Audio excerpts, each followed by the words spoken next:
Hello there, and welcome to the Liverpool versus Brighton preview. Going to be looking at some other things. We're going to be looking on Twitter because Klopp has done his pre-match press conference, and he talks about Ben Davies and he talks about Ozan Kabak as well as some other things that are worth talking about as well. Let me know what you think in the comments below about this game before it. I think it's going to be a difficult game against Brighton, but we can get straight in to these tweets and such like that from thisisanfield.com and a couple of other sources as well. So we'll start right at the top. Means that we have to scroll up, which might look weird, but hey, it is what it is. We deal with it as we can. So Klopp on Ben Davies, Ben Davies, not Davis. Very interesting signing. When I saw Ben, it was really interesting. Very competitive player. He's a really good footballer, smart player, knows how to defend. Big opportunity for us, getting a player who has space for a lot of development and for him to play in a really good football team. Now to take the chances, and Ben sees it this way, and that's actually really important. Really quite good, some good comments there. Quite a good one here where it says he knows how to defend, but I think we know what Klopp's getting at. He feels that he's got someone here that he can really work with, and he's also excited to work with as well. So that's always good to know. Paul Gorst here talks about Kabak. He's not here because Wagner was his coach. Whenever he spoke about Ozan, it was always positive. Last few days we didn't speak. Everyone knows it's all about Ozan. 24th season in pro football. Schalke has a lot of problems, but nothing really to do with Ozan. He is still a talent and has proven a lot already.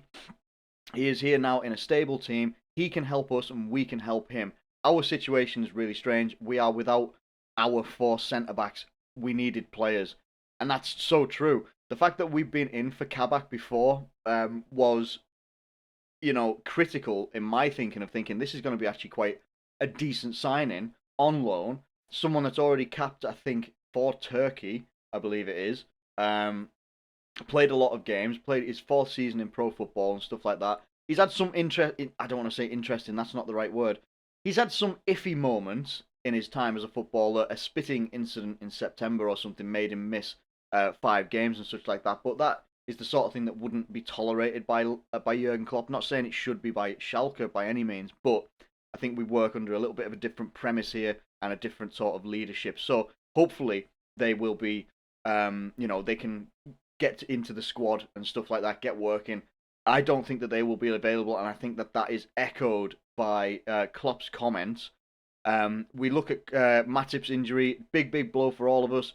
You don't just lose the player on the pitch, but the person in the dressing room. It's really harsh and unlucky. This is where he says they will need time, but we do not have a lot of time. We will give them a few more days. Probably rules out the Brighton game, which is tomorrow. Maybe we could see one of them play against Man City at the weekend, which some people might say is a hell of a jump. But at the end of the day, we've brought them in. We need to use them, and if they adapt quickly, then I think that that's absolutely fantastic. One thing that disappointed me about the transfer window was the fact that Minamino went out on loan to Southampton at like the 11th hour. I couldn't believe it. I was in bed by this point, and I woke up to it the next day, and I was like, I was honestly so disappointed, really disappointed. It's not. This isn't something I wanted to see. I wanted to see Minamino getting more chances, and when I see quotes like this from Klopp, where he says Takumi is an incredible player, we didn't give him enough chances. That's the truth. I'd love to keep him, but he is a long-term project. It makes sense he gets to play Premier League games and comes back in a different mindset and confidence level. But if he's an incredible player and you didn't give him enough chances and you acknowledge that as well, why didn't he get these chances? If he's an incredible player, surely that would have warranted getting these chances over someone like a Divock Origi, who's quite clearly on a decline for Liverpool and his career. But hey, what do I know? Someone had a question about Van Dijk's Premier League squad list registration and all that sort of stuff.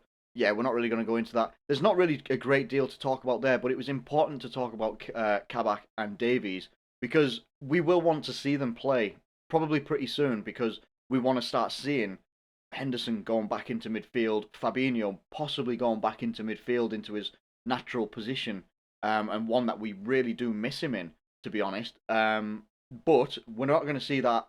Maybe earliest we could see it is Man City, but probably after that So like Man City will probably play against with like Jordan Henderson and stuff like that as well. So we'll go in and we'll have a look at Liverpool versus Brighton here. These are predicted lineups, and I don't really think I would change a great deal.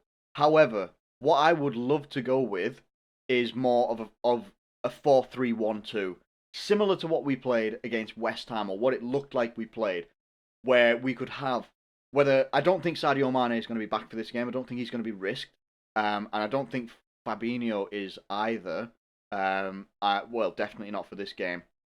So we need to see what happens there. But what we could do with that 4-3-1-2 is have a similar sort of lineup in the back line. Alisson, Andy Robertson, Jordan Henderson, Nat Phillips, and Trent Alexander-Arnold.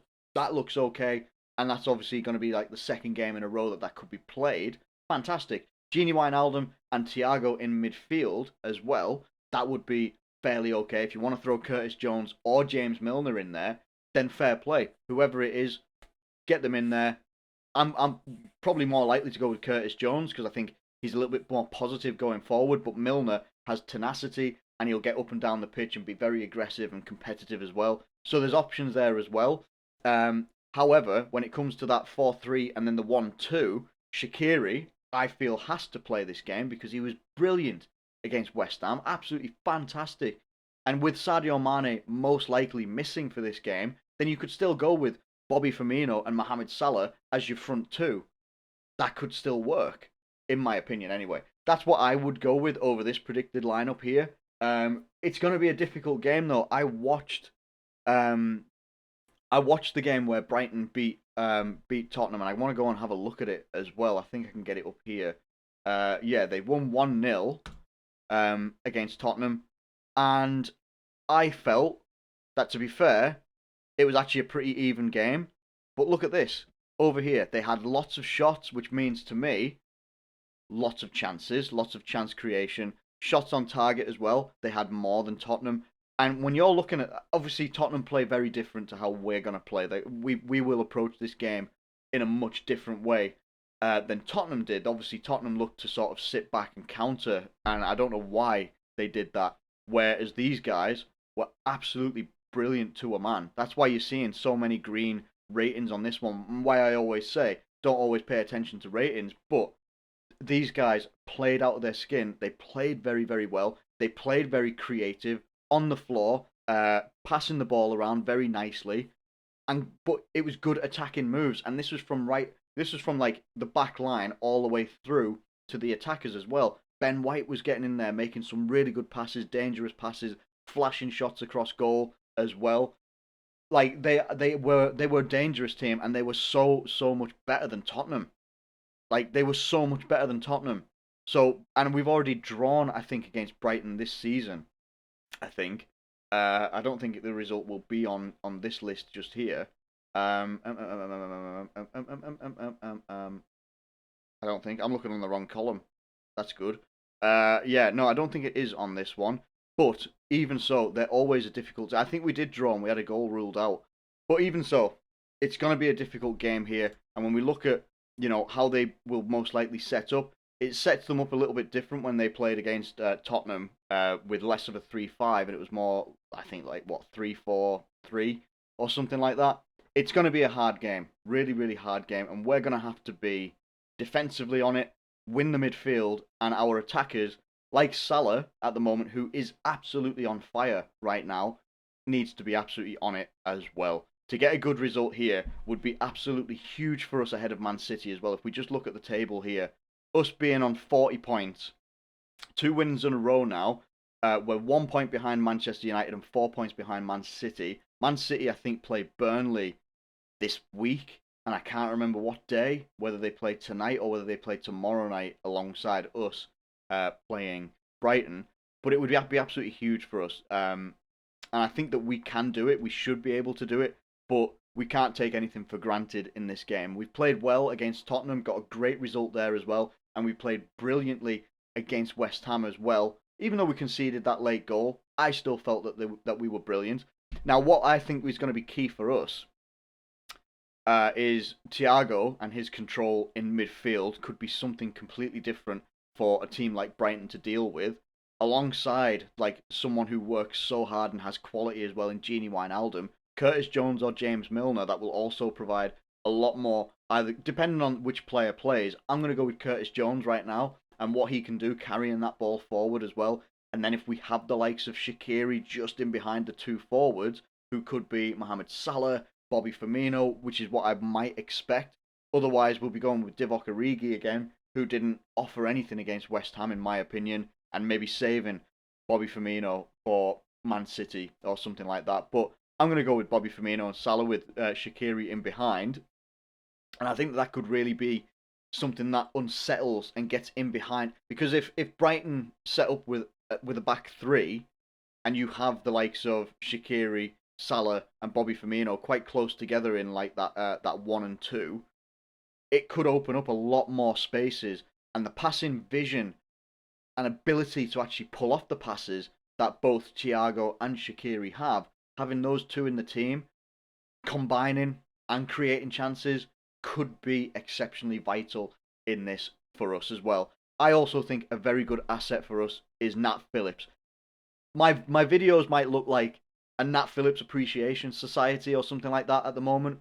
I'm a big fan of Nat Phillips, and I'm a big fan of any of our youth talent getting a good chance, taking that chance by the scruff of the neck and running with it as well. And I think he has the chance to do that now. Even with the incomings of Davies and Kabak, they could be partnering Nat Phillips for the end of till the end of the season. And that could be something really good as well, because it looks like Joel Matip's out for the season now as well. And if we can have Fabinho as an option back into midfield and Henderson back into midfield and have someone partnering Nat Phillips, then I think that would be absolutely brilliant. Nat Phillips, for me, needs to be starting games while he's fit, while he's not injured. Let's get him starting games. Let's have him starting as many as possible, without trying to burn him out as well.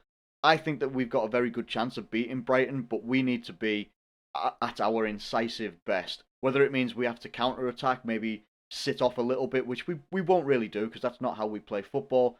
But make sure that when we have the ball, that we don't lose it in silly areas, that we don't let the likes of Trossard, Solly March, Veltman, or if they go with someone like Aaron Connolly, I think his name is. I don't have the squad here. I think I might have the squad that they had here on the bench. Like Aaron Connolly, or they've got some fast forwards as well. So we don't want to be going, we just don't want to be letting them in behind us and have opportunities on goal without having worked for it. That's what we need to make sure. Cut out the errors of losing balls in silly places, maybe with our team being so high up as well. We need to maybe avoid, it's like anything, avoid losing the ball in silly places, or if you do, get that ball back as quickly as possible. We seem to be getting back to a lot more like us at the moment. The last two games have been very, very critical for us in that respect as well. But I feel, nothing's a given. And people might look at it and say, oh, Brighton, like, they're 17th in the table. They're 7 points away from, relegation and stuff like that. But it doesn't matter where anybody is in the table. We've seen it with Sheffield United beating Man United last week. I think it was last week, maybe even the week before. No, I think it was last week. It doesn't matter where a team is in the league anymore. Not this season. Definitely not this season. So anyone that has the attitude of like we should be going out there and smashing Brighton, show me the evidence that we should be doing that, because on their day, and if they're allowed to play their football, which we shouldn't allow them to do, but we struggled against them last time. They've beaten Tottenham. We've struggled against them last season as well, and maybe even the season before that. I can't exactly remember. There was one game where Alisson got sent off for handling the ball outside the area, and that was a difficult game because they scored the free kick straight after it as well. It's a difficult team. I'm expecting a difficult game. I want Liverpool to go out there and do exactly what they've done against Tottenham and West Ham. Go out, attack. What I would love is a clean sheet, but more than that, I just want the 3 points. So I'm going to go for Liverpool. I'm going to go for 2-0 to Liverpool in this game. I'm going to go 2-0 Liverpool. I'm going to break the trend of being the 2-1 guy and predicting 2-1 for pretty much every single game, because it's just easier. It's just easier to go 2. It's going to be 2-1, isn't it? No. But I do. I think we can go out there. We can win this game 2-0. Get the clean sheet, and that would further boost the confidence of someone like a Nat Phillips as well coming into this team. But not only that, it gives us vital points in the Premier League race as well. And it puts us right back in it. I'm not saying that we're going to go out there and challenge for the title or anything like that, or that we're going to, win the league or anything by that, because we've still got so many tough games to go. But it's a very, very big game in terms of what we can get out of it. If we go out there and get a draw, it'll be disappointing. If we go out there and lose, that's going to be so bad. So bad, because the league is still so tight. Nothing's decided yet, and there's still everything to play for. So, that is the end of this video. Anyway, for now, let me know what you think in the comments below. I'm going for 2-0 Liverpool. I'm lining us up in a 4-3-1-2. Let me know what you think in the comments below. Please do feel free to get them in the comment section below. Thank you ever so much for watching this video. I honestly really appreciate everyone's support, comments, likes, whatever you're doing with my videos at the moment. I really do appreciate it, and the new subscribers as well. Thank you ever so much for all of your support, and I will catch you later.